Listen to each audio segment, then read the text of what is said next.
Hey everyone, welcome back to the channel. Thank you for being here. My name is Andrew, coming to you from the beautiful Carolinas. Today's topic is going to be when you are in it, you can't see it. Think about that for a minute. Everyone, if you like the content, please like, subscribe, and share. So I'll jump right into it. When you're in the narcissistic relationship, you don't know what's going on. You're being peppered with abuse. You're being peppered with manipulation. Up is down, left is right. In is out, black is white. You can't wrap your head around what kind of relationship you're in, and it is very challenging, to say the least, to go to work day in and day out and come home and not know when you open the front door who will be there, Dr. Jekyll or Mr. Hyde, or nobody. Who knows? But when you're in it, you can't see it. What you do know is that you are working really hard for the relationship. It's almost as if you're giving to a fault, because you were. And all of your resources were becoming depleted the longer you stayed in that relationship. The resources, again, as I mentioned, were your time, money, energy, effort, love, empathy, your status, social circle, tangible assets. Everything was being hit left, right, and center. And the narcissist knew what they were doing. Many times people say, hey, does the narcissist know what they're doing? I'll tell you right now, they do. Because they're experts, they're master manipulators. They can have people fall in love with them in a split second. Yes, I do mean that, by batting their eyelashes and showing the rosy cheeks, etc. And then they can discard people without even blinking an eye, without even thinking about it. Because these people, i.e. the narcissists, they're empty shells, they're hollow. There's no substance to them. There's no authenticity, there's no core to them. Frequently, I hear during one-on-one sessions, and I read it in the comments on the channel, that the narcissist, the one that perhaps you know of, they believe that they can get back their exes in a second. Why? I'll tell you why they believe that. First of all, the narcissist is arrogant and cocky, and they believe that they own people when they once were in relationships with them. But number two, these people that the narcissist perhaps was saying that they believe they could get back, those people probably haven't had their first light bulb moment. They haven't dug in deep and figured out that that person was a narcissist. In other words, they probably haven't broken the trauma bond yet. They probably don't even know that they were in the trauma bond. Then they're probably being consumed by the narcissist, even though that relationship maybe ended days, weeks, months, decades ago. I hear this so frequently. That's why you're one of the fortunate ones. You're on the channel, in the community. You're becoming awakened and aware, educated and empowered, and you are understanding that you need to have boundaries now. You no longer can be a people pleaser, a yes person. You have to master saying no, the strongest word in the English language. And when you say no to something or someone, you are saying yes to yourself. But above all, you need to conserve your empathy and energy, love, time, all the resources you have for yourself, and get your cup full. When your cup is full, then you can contribute back to the planet or those loved and trusted ones around you. However, going back to the thumbnail, when you're in it, you can't see it. You don't know what's going on. You didn't know that narcissism existed. You thought narcissism was just a person looking at themselves in the mirror. Well, yeah, that's one little aspect of it, but narcissism runs deep, and the layers of the onion are limitless and timeless. Just when you peel one layer back, there will be two or three more, and then two or three more. That's why post-narcissistic relationship, when you've identified what kind of relationship you just came out of, you need to heal. You need to slow your life down. You need to practice radical acceptance. You need to figure out your worth and your value. You need to know that that relationship almost took you down for the count, but it didn't. And the narcissist moved on so quickly and effortlessly because they already had your replacement, i.e. the new supply, lined up, or maybe even multiple sources of supply, or maybe they recycled one of those people I mentioned a few moments ago in the video, the people that the narcissist believes they can get back just like that, because those people, they don't have the willpower or the wisdom, or they haven't found that needle in a haystack yet. That is not you. That's why you really must slow your life down, heal, process childhood wounds, journal, see a therapist, meditate, and really understand that that relationship, when you were in it, you couldn't see it because you did not know what you were up against, because you weren't taught narcissism in school. That is why it is imperative that you get the wisdom, you apply the tools. If not now, when? When you're in it, you can't see it. Let's go back in time again. When you were in the relationship, what were you doing? I'll tell you, you were the glue that kept the family or the relationship together. You were doing everything possible, maybe cooking, cleaning, paying bills, planning vacations, spending money, time. Maybe you were the unpaid helper, the walking apology. Maybe you were a chauffeur, an errand person, but you were on command. You were on call 24/7 virtually, because you were always having to put out fires left, right, and center. Example, did the narcissist get a flat tire and call you once and say that you have to come out an hour away and change the tire for them? I'm sure that happened. If it did, drop comments below. Another one, you would go to your favorite restaurant and you would be really excited about going there and enjoying some food, but the narcissist would be late and you would miss the reservations, or they would be at the restaurant with you on their smartphone, or triangulating you with the waitstaff, or claiming that the experience wasn't good, they never want to go there again. These illustrations and so many others that I'll jump into, they are scattered or littered all throughout the narcissistic relationship, and you can't wrap your head around it. What you do is every night when you go to bed, you think to yourself, did that just happen? Was that real? And then you say to yourself, yeah, that did happen. And then you scratch your head and you're like, I can't believe someone would treat me this way or behave this way. But then what happens inevitably? You go to bed, you wake up the next day, and it starts all over again. Maybe the narcissist was there, and maybe they made you a cup of coffee one day out of 30 in the month. Maybe the narcissist was sitting there on their smartphone when you woke up and they were getting your replacement. Maybe the narcissist put on their game face that day and they were really nice to you and kind to you. And then you forgot all about the poor behavior over the weekend. And you're like, wait, it wasn't that bad. Okay, I can handle this. I can deal with this. Actually, they're turning the corner. They're improving. They're changing. This is good. And as soon as you would get comfortable, or you would say that to yourself, boom, the hammer would drop and you would tolerate more toxic behavior. So let's just say when you would go to work, say you had a 9-to-5 job, you would go to work and your phone would be blown up left, right, and center. And then what you would do is you couldn't concentrate on your job. You weren't doing the job to the ability of your expectations, because you were focusing on the narcissist. You were given that endless to-do list after work, or maybe you had to leave work early to pick them up, or maybe you had to go to the hospital or see a doctor and you waited for the narcissist to pick you up, and they completely forgot about it. Why would they forget about it? Because you aren't the priority to them. They are the priority to themselves, and you need to make them the priority to you. In other words, your health concerns. Think about all the health issues that perhaps you experienced in the relationship. These increased over time. I hear about skin rashes, hair falling out, pretty serious concerns. All these medical concerns, they're not a coincidence. They are a direct result of the narcissistic relationship you were in. And the reason why that is because you were in it so deep that your health took a hit. Remember what I'm sharing with you. If you're in a stable or healthy relationship with another person, yeah, you could have physical or health concerns, I get it. But each and every day when you're living under the same roof as a person who's trying to tear you down, and the pressure mounts and the tension is building and the weight of the relationship is on you, and you're looking at your bank account, which is going to zero, and you're calling or talking to people and they're becoming unavailable because they don't want to, because wedges have been driven between you and them. And you find yourself isolated in your own home at the hands of the narcissist, the one person who claimed that they loved you and maybe even took wedding vows with you. When this happens, it is a really insurmountable amount of pressure on you. And you may say, well, what about the narcissist? Don't they have pressure on them? They have nothing on them because they don't care about you. They've never cared about you. They don't care about anybody but themselves. And when you were living under the same roof with them, drop comments below, but they were watching your health deteriorate, and they were watching your appearance shift, and they were watching your confidence diminish. They were watching your bank account go to zero.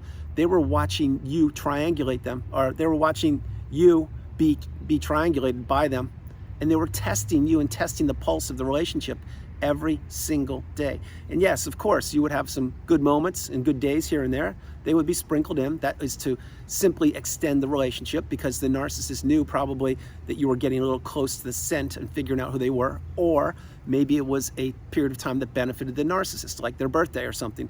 Okay, well, if it's their birthday, usually people celebrate a birthday, singular, one day.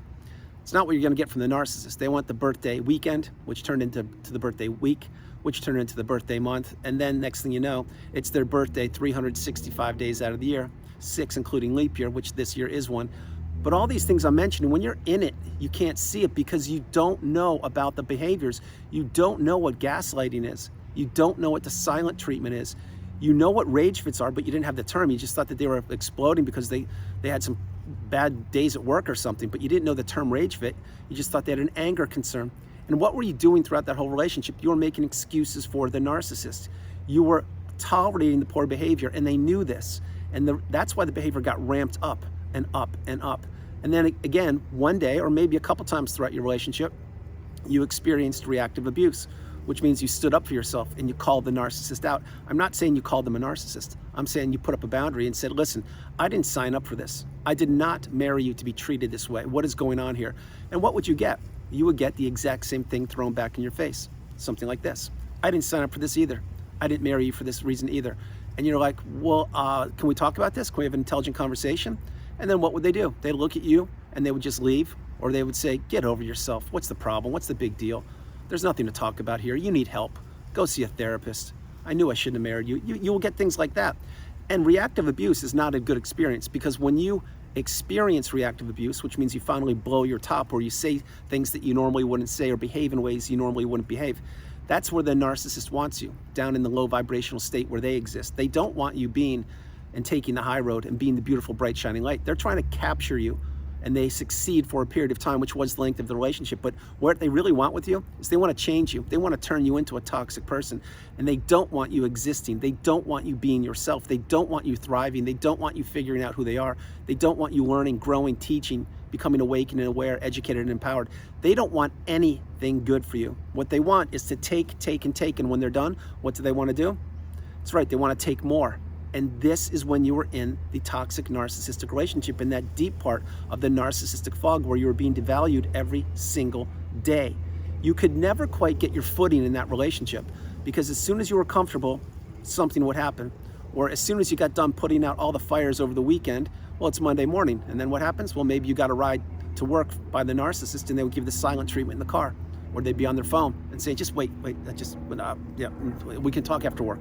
Have a good day, whatever, bye. And then you're like, well, that just set up the week for me fantastically. Thanks for the support. What would happen? You'd be at work. Maybe you'd get peppered with the endless to-do list. Maybe you'd get radio silence. Maybe you would be texting them, apologizing for something that you did or did not do, because you were trying to make the relationship closer, and you were trying to take the high road, and okay, I'll take one for the team and I'll just apologize and show that I'm the bigger person. What would the narcissist do? They would look at that as a weakness. They would just think, that's so pathetic. I can get you to do wherever I want you to do. Just like I mentioned in the beginning of this video, many of the narcissists in romantic relationships, they believe that they can get their past partners back. They really sincerely do. The thing about these people is that they don't understand that you're on the channel, in the community. You're getting the wisdom, you're applying the tools, and you're either have gone no contact, blocked them, removed all flying monkeys and people associated with them, or you are about to do so. If you can't do that, you're utilizing gray rock. But the point is, you're getting educated and you're getting stronger each and every day. Notice this one. Notice the energy connection with the narcissist. When you're around them, your energy usually feels zapped. It feels really taxing and trying, and you're not yourself. That's why when you get away from these people, many times you can recharge your battery and you feel good. You're like, wait, I don't have to deal with all that poor behavior, or the verbal abuse, or telling me that my hair doesn't look good, or that I eat my cereal the wrong way, or I bought the wrong peanut butter, or my sneakers are outdated, or the music I listen to is no good.